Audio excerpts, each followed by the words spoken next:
Bien. Patricia León Guerrero nació en la provincia de Los Ríos, entre Baba y Vinces, París Chiquito. Ese es un hermoso sitio. Es psicóloga y educadora, activista cultural, pintora plástica, artesana, creadora de cosméticos y hasta mueblera, según sus propias palabras. Estudió en el Lourdes School, luego en las Mercedarias, estudió psicología en la Universidad Católica, también pasó por Bellas Artes. Entre exposiciones, instalaciones, montajes, charlas, representaciones teatro pictóricas, podríamos decir. Tenemos un aproximado de 50 eventos. Eh, y eso es bastante, es bastante actividad, bastante trabajo. De sus exposiciones de pintura, que es posiblemente lo que más nos interesa hoy, vamos a destacar las llamadas Amazonía, Mujeres Montubias, Mujeres del Campo, Exposiciones Vitales, las obras, Los Olores del Campo. Fue una de las mujeres del año según la revista Hogar en el año 2015 y hace pocos meses ganó premio compartido el Salón de la Mujer de la Casa de la Cultura de Guayaquil con su obra que se llama Después de la marcha, recoger los cuerpos. Querida Patricia, muchísimas gracias por aceptar esta invitación para conversar. Bueno, yo estoy contentísima de estar contigo, que nos puedan escuchar más personas, que puedan estar con nosotros. Sí, soy todo eso, lo único que nací en Guayaquil. De pronto mis padres sí me hicieron en el campo. Mis datos dicen nació en Los Ríos entre el cantón Baba y Vinces, cacautera. Vamos a dejarte en Guayaquil entonces. Sí, aquí me depositaron. Empecemos por el principio. Hay un largo trayecto y hay algunas variantes en tu trayecto. Empecemos con una de ellas, que es la que nos toca. No vamos a olvidar las otras que me parecen que también están relacionadas con esto. Es, ¿cómo nace la pintora? ¿Cuándo comienza a ocurrir ese germen por la pintura? ¿Es temprano o pertenece a una etapa ya mayor de tu vida? No, es muy temprano. Lo que pasa es que lo guardé demasiado tiempo, ¿no? O sea, pienso que lo escondí. Cuando un niño empieza muy tempranamente a hacer sus pininos artísticos, como que no está muy claro de lo que es lo que quiere ser, ¿no? Por ejemplo, además mis padres venían de una cultura amplia, musical, artística, entonces como que ese freno les daba, o sea, conmigo, ¿no? Porque de pronto yo era muy inquieta, me gustaba la danza, la pintura, todo. En mi familia casi hay muchos cantantes, mucha gente aficionada al arte, otros son profesionales. Entonces yo como soy la última de una familia muy larga, pusieron especial atención en que a mí no me ocurra ninguna de estas cosas, como una desgracia ser artista. Entonces tenía una madre pintora que le gustaba el dibujo, era una excelente dibujante, y ella se dio muy tempranamente cuenta de que a mí me gustaba este tipo de cosas. Es más, decoraba creo que hasta los muebles de la casa, ¿no? Entonces, vivía cerca, antes de los 12 años, entre los 12 y 13 años, atrás digamos, atrás de la Escuela de Bellas Artes, era mi casa. Entonces yo, inquieta, bajaba del bus en la esquina y decía, ¿qué será que pasa ahí dentro? Entonces, así fue mi acercamiento a la Escuela de Bellas Artes. Y lógicamente no aceptaban niños, peor una niña de tarde en la escuela, pero sin embargo me admitieron. O sea, no regularmente, pero yo iba todos los días de tarde cuando bajaba del bus. Entonces, ese fue mi primer acercamiento. Y ya después me hice amiga de los pintores, tengo recuerdos muy lindos de todos ellos. en mi edad adolescente, ya en el colegio, ya pude ir a clases con el maestro Teo, pude estar con Jaime Villa, que todavía está vivo, cuando tenía su galería de arte, con Lucho Peña Herrera, que me tuvo en su estudio. Entonces son cosas vitales, porque yo no quería ir a la escuela de Bellas Artes porque yo tenía mi colegio. Entonces, hacer un bachillerato cuando uno está en un colegio es muy complicado. O sea, por lo menos yo no lo aceptaba, no me gustaba, ¿no? Entonces, ese fue mi primer acercamiento y de allí empecé a pintar, a dibujar hasta los años 80 más o menos, en que participaba con mis alumnos, yo era maestra de dibujo, déjame decir. Entonces, yo salía a las calles con mis alumnos para que ellos sean los triunfadores del concurso de pintura. Algunos están vivos y sé que si me van a escuchar saben que ellos son un referente mío de esa maestra de dibujo. Pero yo ya estaba después en la universidad y abandoné totalmente la pintura porque me vi obligada a seguir, a tener mis recursos y realmente lo que me pagaban era muy poco, ni siquiera como profesora, ¿no? Aunque saqué el título, estudié pedagogía y también estuve en Chile, entonces todo eso a uno lo acerca al arte y lo enriquece. Entonces a mí me pasó eso. Ahora, tú tienes esas inquietudes por el arte, por la pintura, luego, bueno, se entiende, hay que buscar una profesión con la cual mantenerse y todo. Sin embargo, me parece que el cambio está relacionado, pero es un cambio notorio, por lo menos. Vas a psicología. Es verdad que estás con la educación, eres profesora, siempre has estado trabajando a ese nivel, pero ¿por qué psicología?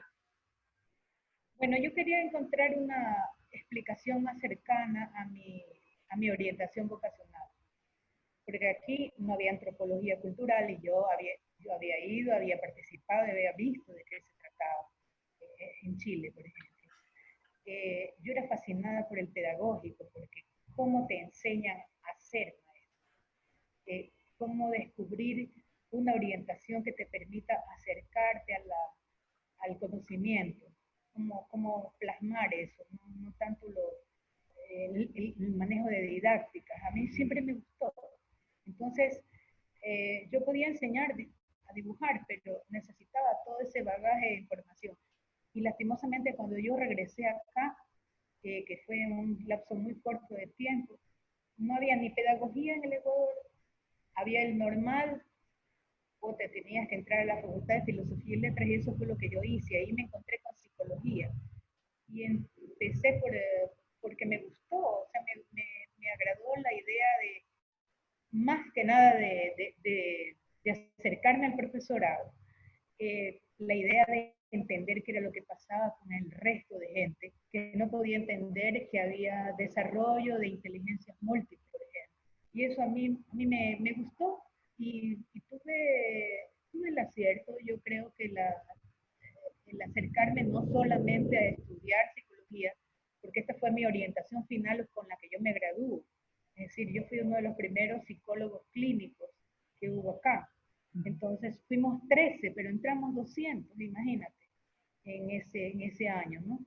Entonces, de allí seguí pintando. Lo que pasa es que cuando tú cometes algunas cosas insospechadas como casarte, antes de graduarte, tienes una gran cantidad de demandas.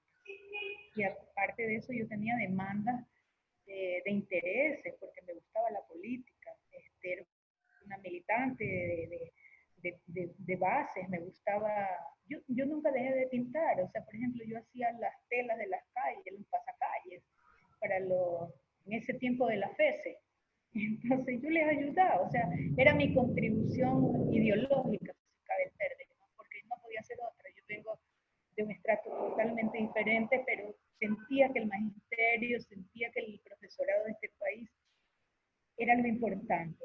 Entonces, pero yo en sí no tenía interés de ser, de continuar, no tenía padrinos, no me gustaba pedir favores, no me iba a llegar jamás mi contrato de profesora legalizado. Y yo creo que eso me desanimó. Pero seguí psicología clínica porque me pareció que iba más afín con mi carácter, pero dejé de pintar, lastimosamente, el año 82. Entonces, hasta ahí te puedo contar. Tú fuiste posteriormente eh, subsecretaria de Bienestar Social, exdirectora del INFA también.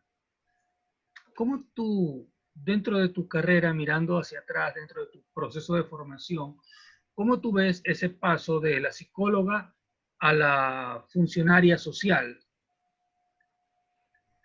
Bueno, yo siempre he vivido procesos, o sea, etapas. Las tengo bien marcadas. Solamente hay una etapa en la que me, digamos que alterno mi actividad artística, es cuando ya empiezo a dejar justamente ese corte de funcionaria pública, que fue corto, pero yo tengo un doble fondo, porque trabajé para la empresa privada, de esa me mantenía, eso sostenía mi trabajo y permitía que yo pague los estudios.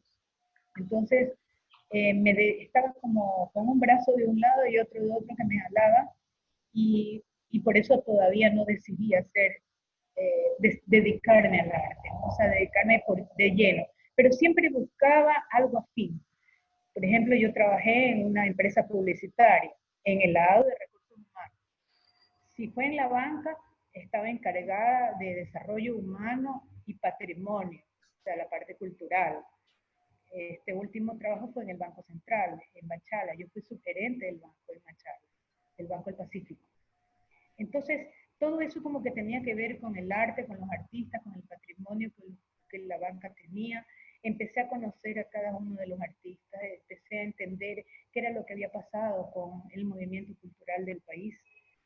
Y había otra vertiente que me acercó, es al conocimiento de la arqueología.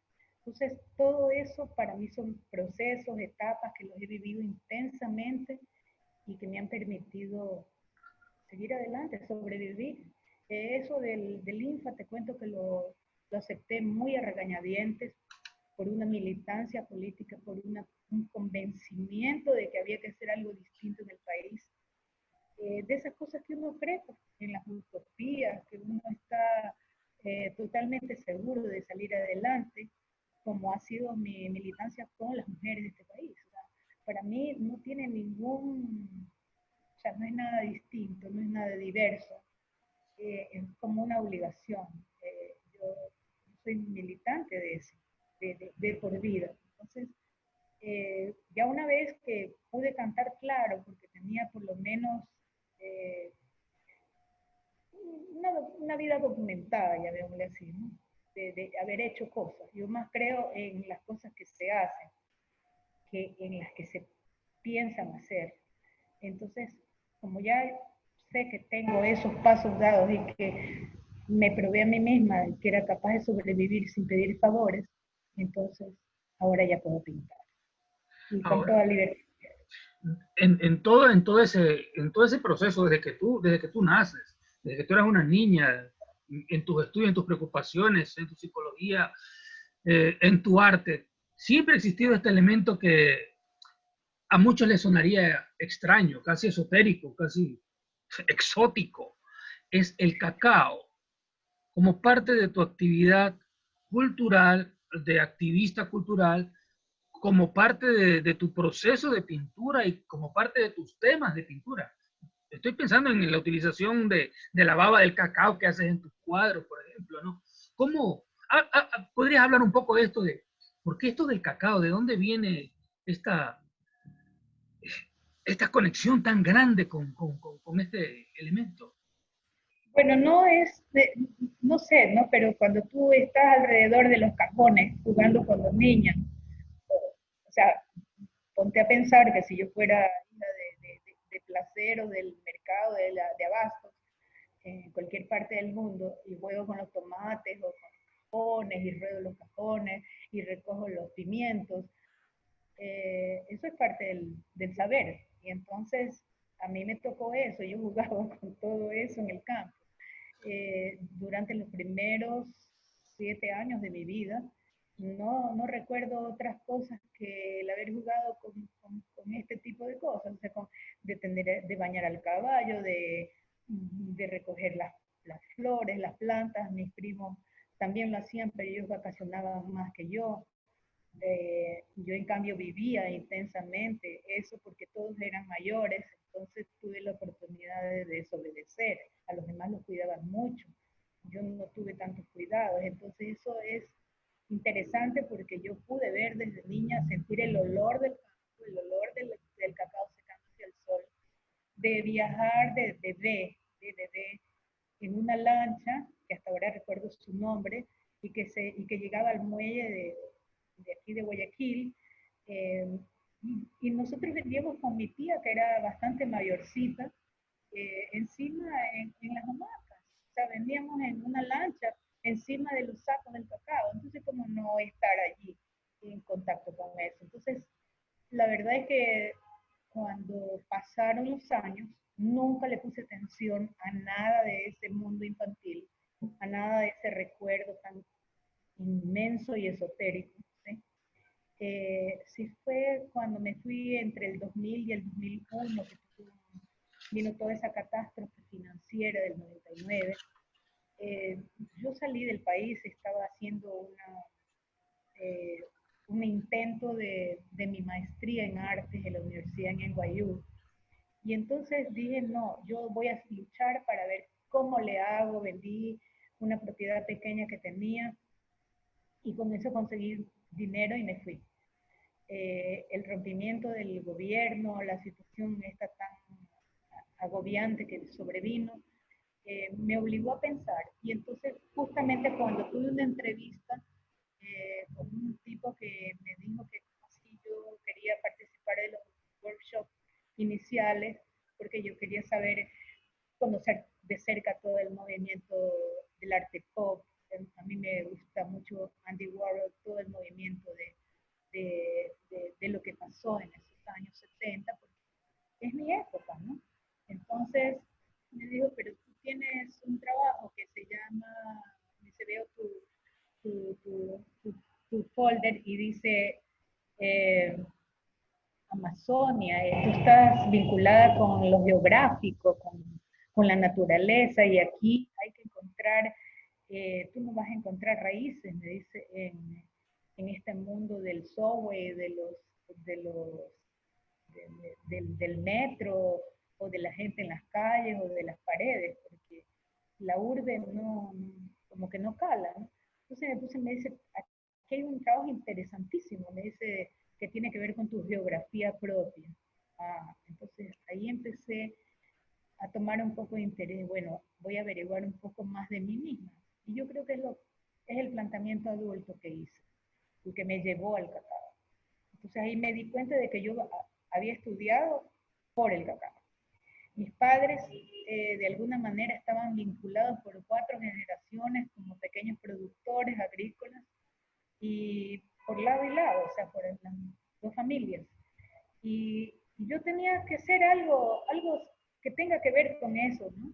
Y me empecé a preocupar de ese origen, de los sabores, de los colores de mi infancia. Además, yo hice para ese tiempo, me acuerdo que la Católica trajo también algunos conversatorios, ¿no? Con profesores de Europa. Y a mí, me acuerdo que fui alrededor como del año 98, trajeron a una persona que me pareció interesantísima, que investigaba sobre los movimientos femeninos, sobre el trabajo de educación de las mujeres, del psicoanálisis.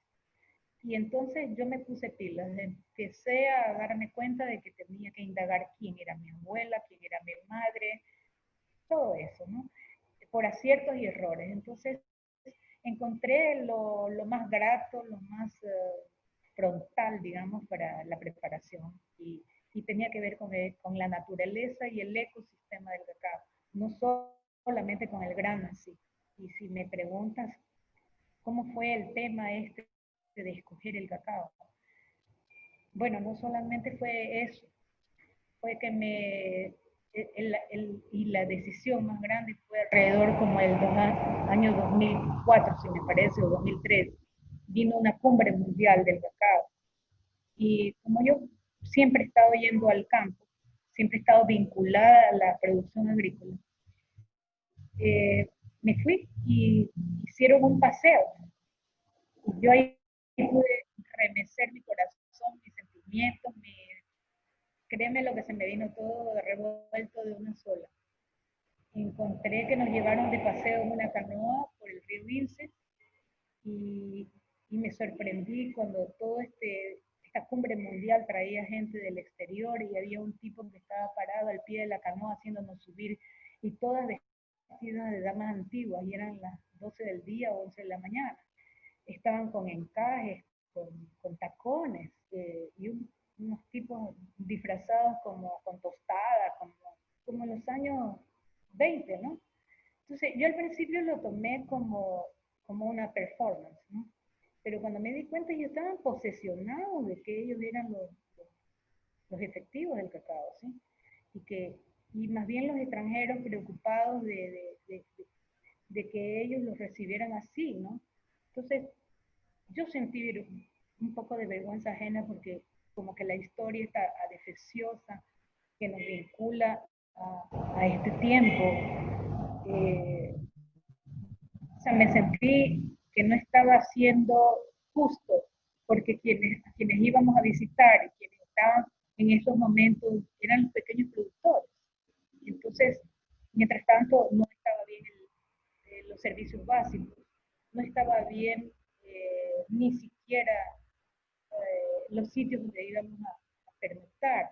Entonces, eso me hizo removernos. Dije, yo tengo que pensar en algo mucho más interesante que en esta comedia de los abanicos, de el vestirme de niña bonita, qué sé yo, del romance de la niña guayaquileña, de esta cosa ficticia que puede ser, no sé, mejor no quiero calificar, pero que a la gente le encanta vivir de la farsa, ¿no? Entonces yo dije, no, yo voy a sentarme a trabajar con la gente y ahí empezaron los primeros proyectos que tenían que ver con el arte y el descubrimiento de los grupos que producen el cacao. Entonces ahí estoy. Y ahí empecé, justamente el 2000 empezó mi primer trabajo que se llama Teorema Cacao, sale al manglar, que fue también premiada una obra en el PAL. Eso es lo que te puedo contar hasta que cómo aparece este asunto del cacao aquí conmigo y el arte. Tu pintura, ¿cómo la calificarías? Porque yo he escuchado en una entrevista que tú hiciste que tú te declarabas feminista. ¿Es tu pintura feminista también? ¿O haces tú una división entre tu militancia personal y tu arte? Yo creo que siempre hay algo que siempre hay una marca. Yo creo que a uno no puede hacer esas grandes decisiones, o es o no es, sino que para mí no prevalece el hecho de decir soy tal cosa. Para mí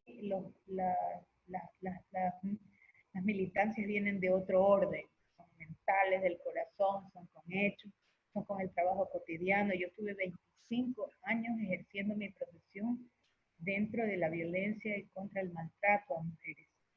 Y toda esa época también nunca dejé de pintar.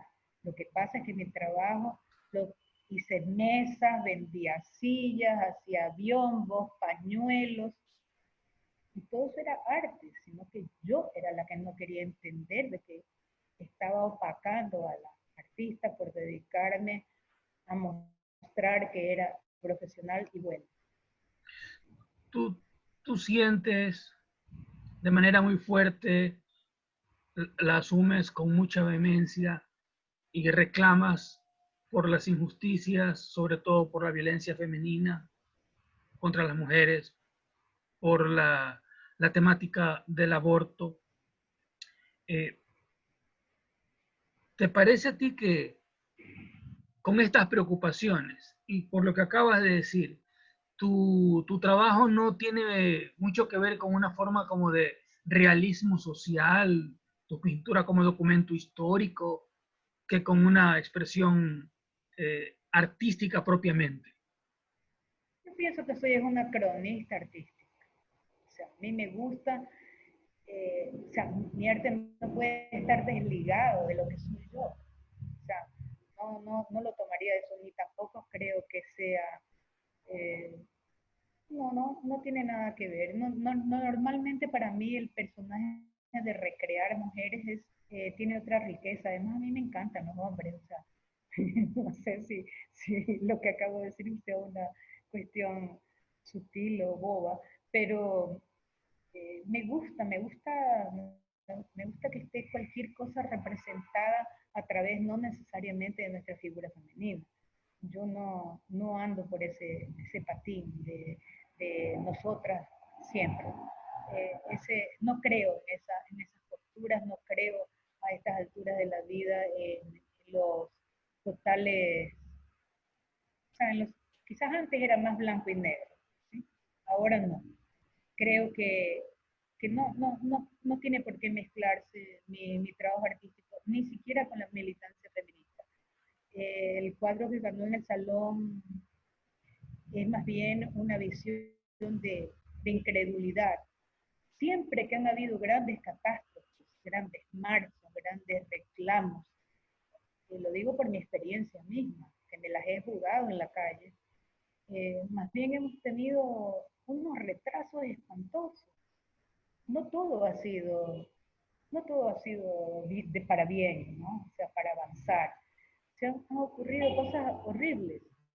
Por ejemplo, este mismo proceso de reclamo global y de gritos, ¿dónde están? O sea, más bien hubo más agresión durante este silencio de la pandemia, cuántas mujeres han muerto, todo silenciado, a todos se le echaba el polvo encima, el COVID ha cubierto toda esta infamia. Y, y no sé si para bien, pero pienso que más bien hay hombres que reaccionan y se dan cuenta de que vale la pena ser distinto. Y eso me gusta. O sea, por ejemplo, nosotros en cambio tenemos que avanzar hacia una lectura mucho más profunda. Y lo artístico no necesariamente sirve para eso. Hasta nos pone fastidio.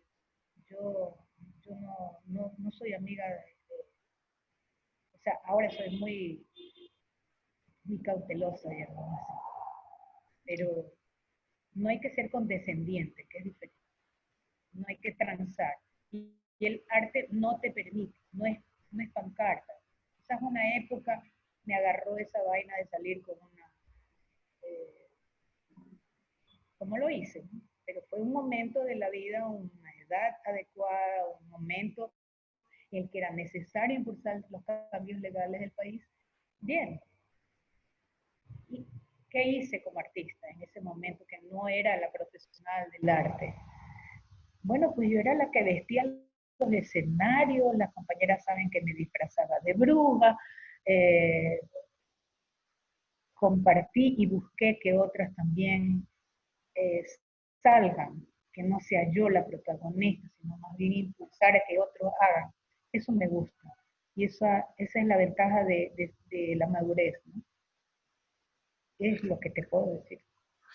¿Por qué no revisamos unas pinturas tuyas? Porque me gustaría conocer tu reacción, tu explicación y que nos hablaras un poco de ellas, ¿ok?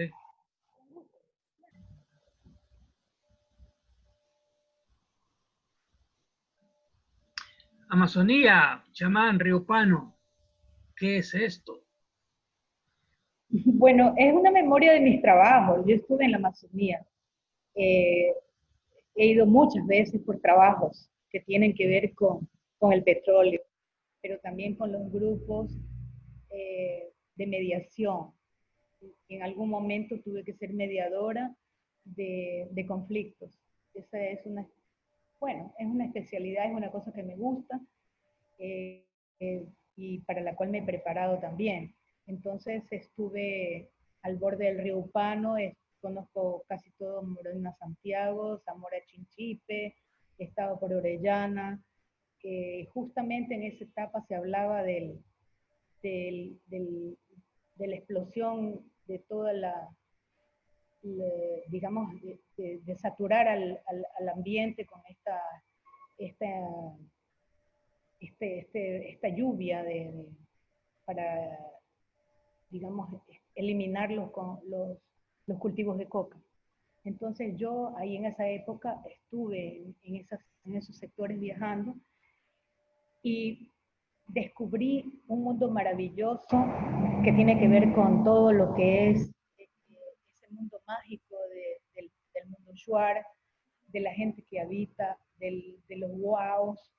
Yo había tenido lecturas, conocía los relatos, pero otra cosa es lo que yo había vivido 20 años atrás como visitante.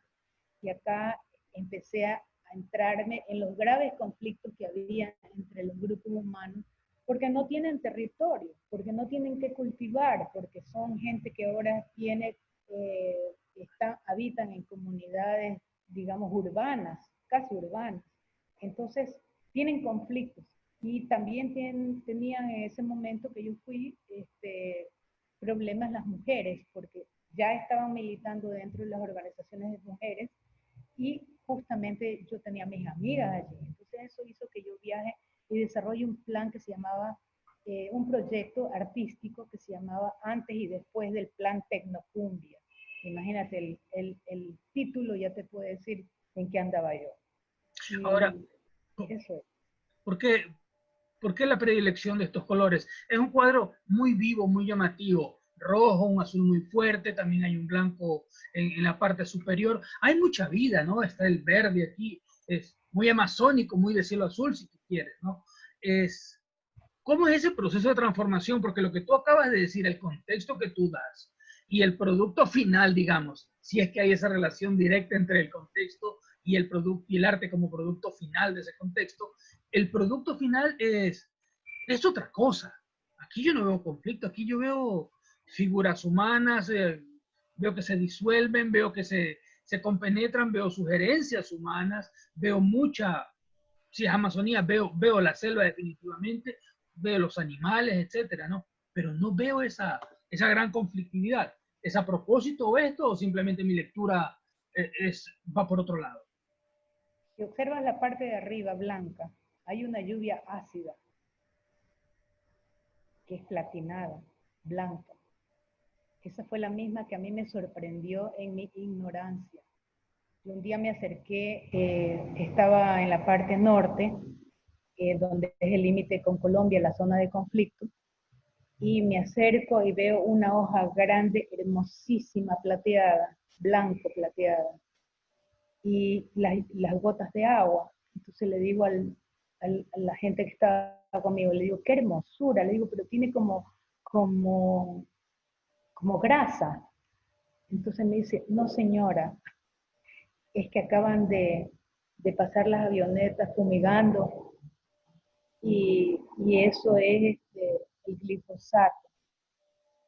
Comprenderás que yo ahí empecé a entender el tema de la Amazonía, de nuestro peligro ambiental, de aquello que no nos enseñan ni los libros, porque todos hablan simplemente de un relato. Y en mi ignorancia yo entendía, era alucinada por la transparencia de este glifosato, de esta grasa que botaba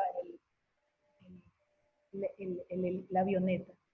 Entonces, todo el trabajo de Amazonia tiene una belleza, pero una belleza que tienes que investigarla porque esos negros que tiene circundantes son los hilos de navegación del crudo negro.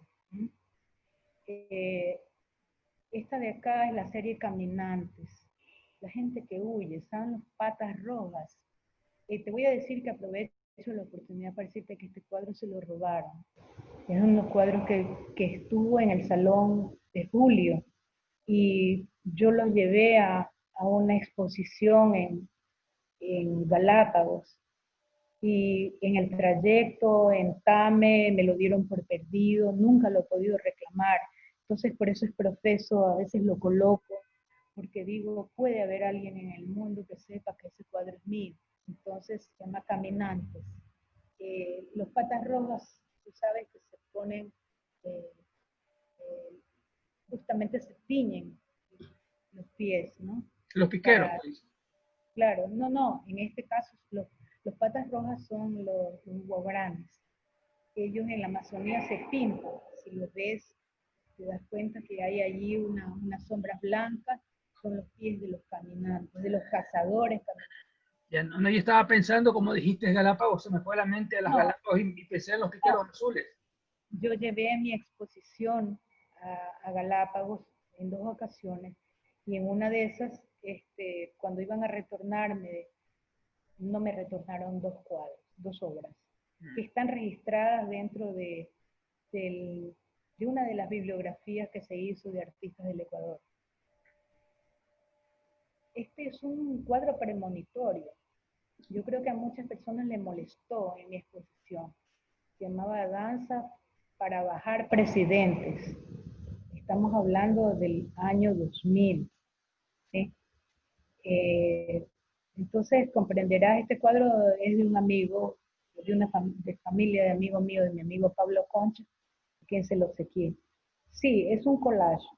Tiene mezclas de cuentas, de todo eso, porque esa es la riqueza, el bagaje cultural que tiene nuestra gente de la Amazonía. Lo que a mí me impactó. El tema de la danza es consecuente, pero ellos tienen sus ritos para molestar, tienen sus ritos para convocar a la guerra, como en todos lados, como en todas las culturas. Entonces este es uno de esos, ¿no? Y no necesariamente es una pelea.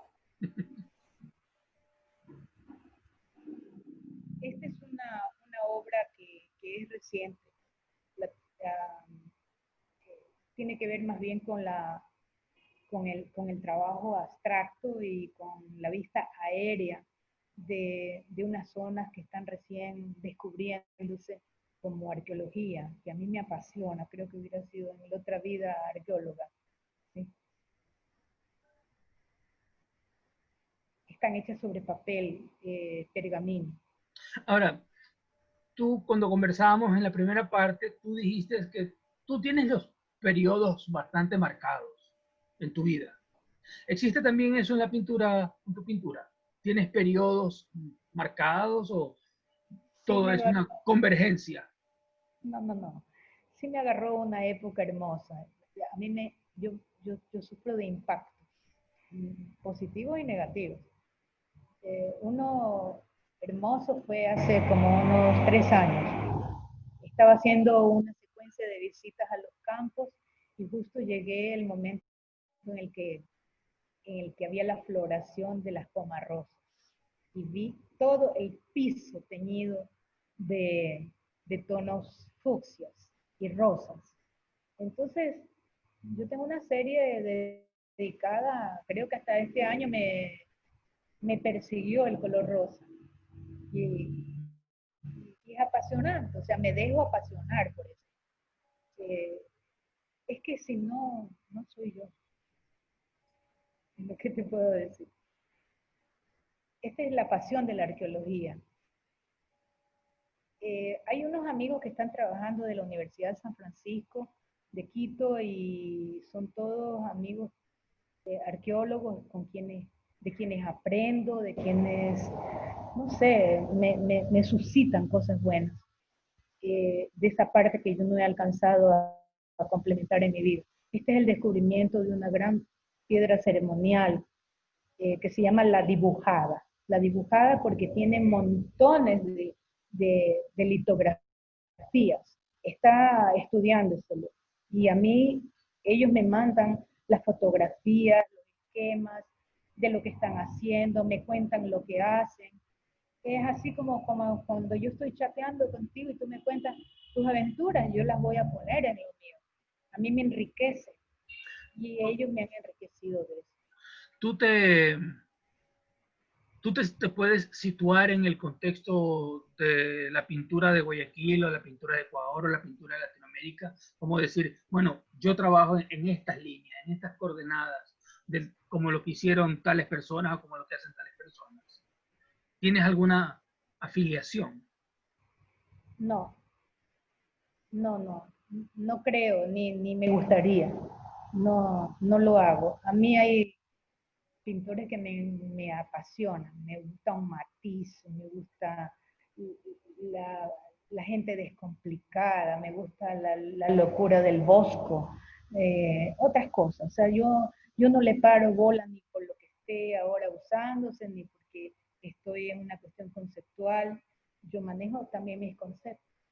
Y me gusta mucho este hombre que acaba de morir, este Cristo, con su land art. Eh, Creo que la ventaja de hoy de comunicarnos nos permite ser menos aprensivos con determinados conceptos y cosas, ¿no? O sea, porque está de moda tal cosa, voy a usar el cable, no, me parece abominable. O sea, en mi personalidad, en mi forma de vivir, no puedo hacerlo. Me, me, no soy precisamente forjada a través de una escuela rigurosa, los admiro. Yo no soy paciente, soy una persona impaciente. Cuando tengo más paciencia es cuando empiezo a pintar con óleo.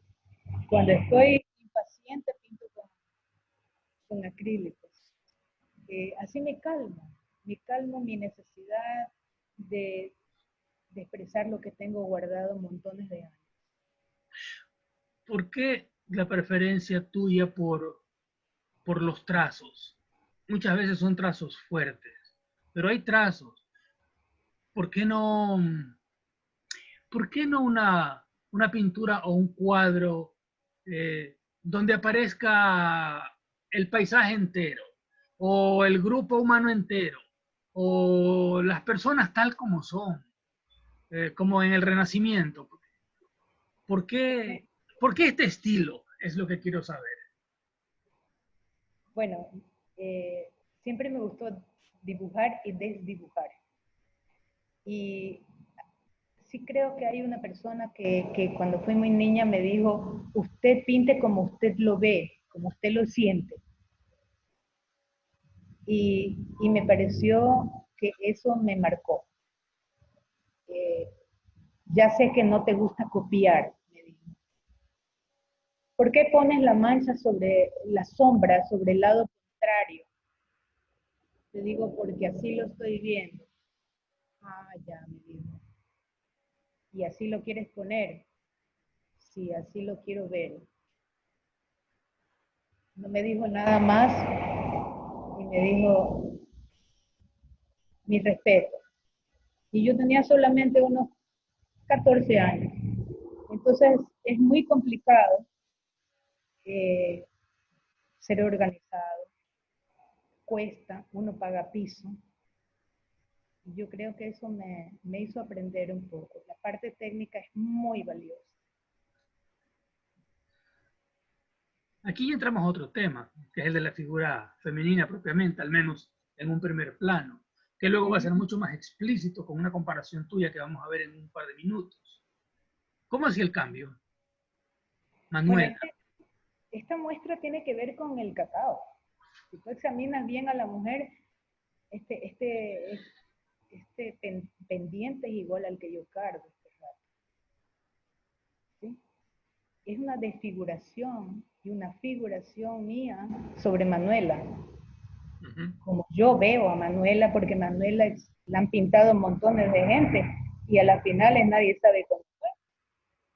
Pero bueno, en todo caso, hay una famosísima obra de, eh, que se la conoce, donde ella está aparentemente con la condecoración, pero yo la desnudé.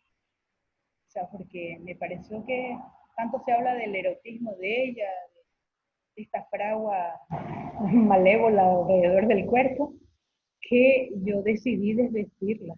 Y su vestuario, incluso cuando lo analizas bien, tiene un montón de cosas. Está lleno de dibujos, transparentes además. Este también es de las series últimas mías. No, este, sí. Todos estos corresponden a estos últimos 5 años. ¿Sí? Ahí está el tinte del cacao. Cuando yo te digo que a mí me impactan ciertas cosas, un día yo estaba en mi trabajo en la península y estaba trabajando en una investigación sobre la línea del petróleo y la afectación en Libertad, sobre el tubo del gas, porque yo trabajaba en relaciones con la comunidad y ya estaba yo pintando, yo ya estaba produciendo.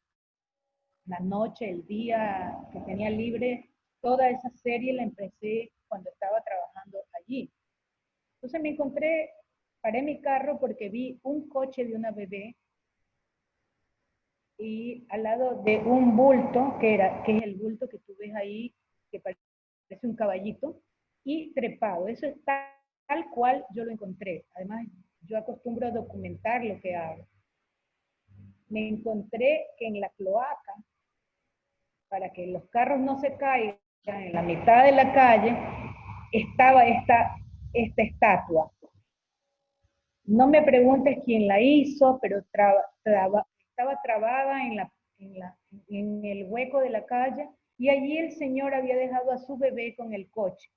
Yo incluso tengo las fotos donde le tomé las fotos a este monumento con la niña al lado y el papá me permitió tomar las fotos, pero yo en realidad no estaba tanto por el hecho de la niña, yo estaba es por el hecho de cómo así fue a parar Bolívar ahí en esa cloaca y para impedir que los carros se caigan. Me impactó tanto el hecho que volví. Y entonces, esa es una de las cosas, por ejemplo, que son cuadros inéditos que los tengo conmigo, que son historias personales, pero tienen un doble mensaje, ¿no? Uy. Bueno, esta es una performance que la hizo, digamos, armó. Había un sitio muy lindo de lectura, un bar muy lindo que se llamaba Ojos de Perro Azul, que de un gran amigo, y me invitó, me dice, Pati, ¿qué podemos preparar para los 100 años de Frida? Ah, pues, le dije, yo me puedo hacer los retratos de Frida. Me busqué amigos que me maquillen, me hice toda la parafernalia. Yo invertí porque tenía la forma de buscármelas para invertir. Y también porque tengo amigos que tienen negocios, entonces a ellos les prestaba los guantes, les prestaba los collares, las cosas. Y total es que Frida salió. Frida está además filmada. No solamente yo participó Héctor Napolitano, participaron 2 o 3 declamadoras, yo monté la mesa de Frida, de la comida. Para esta pintura, después de la marcha, recoger los cuerpos, tú dijiste, acá puse toda mi furia, todo mi coraje, todo lo que tengo adentro, que a veces no puedo hablar. Tiene que ver con amigos, el trauma tan horrible que significa que nada, que no se haga nada. Sí. Esto fue escrito, esto fue pintado con una intención clara, por lo menos, con un sentimiento muy claro tuyo. Bueno, sí. Es un punto Son climático. Son sarcófagos. Yo venía leyendo sobre cada día de lo que estaba ocurriendo y de lo que ocurre actualmente con niñas, niños y, y de la cuestión de reclamos que son solamente callejeros online. ¿Sí? Y después de todo eso se guarda un profundo silencio. Tuve hace poco el caso de una mujer asesinada y de un tipo que salió en brevísimos años, lo condenaron a 12 años porque se enteró todo, se construyó todo el escenario en que él había contratado para matar a su esposa. Y tenía una niña y ahora está reclamando la patria potestad. Entonces, esas cosas a veces yo las trabajo al interior porque yo ya estoy retirada de psicóloga pero no estoy retirada de la vida.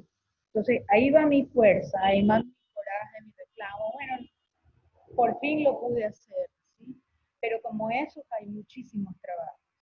Los he vendido y los he tenido que cambiar de título para camuflarme, pero he puesto todo mi rigor, ¿no? Todo mi coraje. Por ejemplo, hubo una mujer que la enterraron en el patio de la casa del marido en Playas y él fingió que era un dolido hombre y todo lo demás.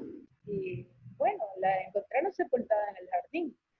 Y así mismo a, a otras mujeres que las estamos viendo cómo las matan, ¿no? Entonces, es toda una confabulación y desgraciadamente ha sido el periodo más largo de la historia donde legalmente las mujeres ya pueden acercarse a denunciar, pero tenemos una ley como una mesa con que le faltan dos patas, ya antes le faltaba una, pero ahora le faltan dos. Eso también fue terrible. Yo había venido de Estados Unidos recién y, y me las quise jugar en el FAL, el Festival al Aire Libre. La idea era esta persecución que había hacia el mundo de las mujeres, ¿no? Lo de Afganistán estaba vigente. Entonces yo me metí en una perrera, ¿sí? Cogí la perrera, la vela, la desinfecté, la presté a zoonosis. Yo cabía ligeramente allí, pero me puse en el estado como meten a los presos al borde de México. Y entonces, aún ahí, ¿cuál era la conexión para sobrevivir? La pintura. Yo pienso que el arte es eso, que te permite, como la poesía, sobrevivir en crisis. Entonces, ahí me le metí todo y me dijeron horrores, eso sí. Bueno, eso es hace pocas semanas, sí. Eran esos días terribles que solamente me dediqué a dibujar lo que estaba viendo, lo que estaba escuchando. Y todo desmantelada. ¿Qué estás pensando ahí? ¿Recuerdas lo que estabas pensando o lo que estabas sintiendo? ¿Qué es lo que Bueno, estaba en tu cabeza? entre esas, ¿cómo voy a vivir? ¿Qué va a ser de esto? Porque siempre nos han dicho, bueno, y no va a haber nada igual a lo anterior, es la nueva normalidad, y lo que estoy viendo es simplemente como empujarnos a un abismo. Eh, o sea, como que hasta aquí llega, ya estás muy viejita, o sea, todo ese tipo de amenazas que son psicológicas, son miedos, pero yo creo haberlos vencido. Además, yo he tenido otras situaciones de verdad frente a la muerte. Entonces, una raya más no le hace al tigre, como siempre digo. Okay. Patricia, Sí, bueno. quiero terminar con, como siempre lo he hecho en esta serie de entrevistas, con un cuestionario de preguntas que en realidad es de Proust, pero fue luego reciclado por Bernard Pivot, que fue el quien, para la gente más joven, digamos, le ha dado fama, ¿no? Pero esto en realidad es de Proust, ¿no? ¿Estás lista? Lista. Ok, esto es corto, esto es rápido. ¿Cuál es tu palabra favorita? Pasión. ¿Cuál es la palabra que menos te gusta? Diferencias. ¿Qué es lo que más te motiva? Compartir. ¿Qué es lo que te desmotiva? La mala onda de la gente. ¿Cuál es el sonido que más te gusta? Las músicas, el jazz. ¿Cuál es el sonido que detestas escuchar? Los de las motocicletas que van a pasando en este momento y los escapes libres. ¿Cuál es tu insulto favorito? Pero duro. De ¿Cuál? adentro. Carajo. Okay. Aparte de tu profesión, ¿qué otra profesión te hubiese gustado ejercer? Me hubiera gustado hacer música, sí, profesionalmente, pero artista al fin y al cabo. ¿Qué profesión nunca ejercerías? Uy, abogada.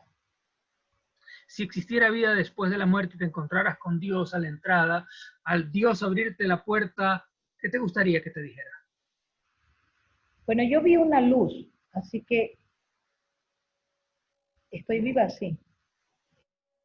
Yo la vi ¿Hay, la luz. hay alguna pregunta o hay algo que yo no te he preguntado y que te gustaría añadir? Bueno, en realidad a mí lo que me gustaría en este momento es tener la posibilidad, sí, que no he conseguido, sí, seguir estudiando, ¿sabes? Sí, sí, es una de las cosas que sí me ha detenido, el, el, el que durante este tiempo no haya podido continuar el estudio que más quería. Eso es quizás lo único que me ha frustrado en la vida. Pero he hecho estudios no convencionales, o sea que tampoco soy tan ignorante y eso me tiene bien. Queridísima Patricia, muchísimas gracias. Gracias a ti. Yo me siento feliz y también porque tuve la oportunidad de compartir la misma universidad que tú, que me hizo feliz y me hizo pensar.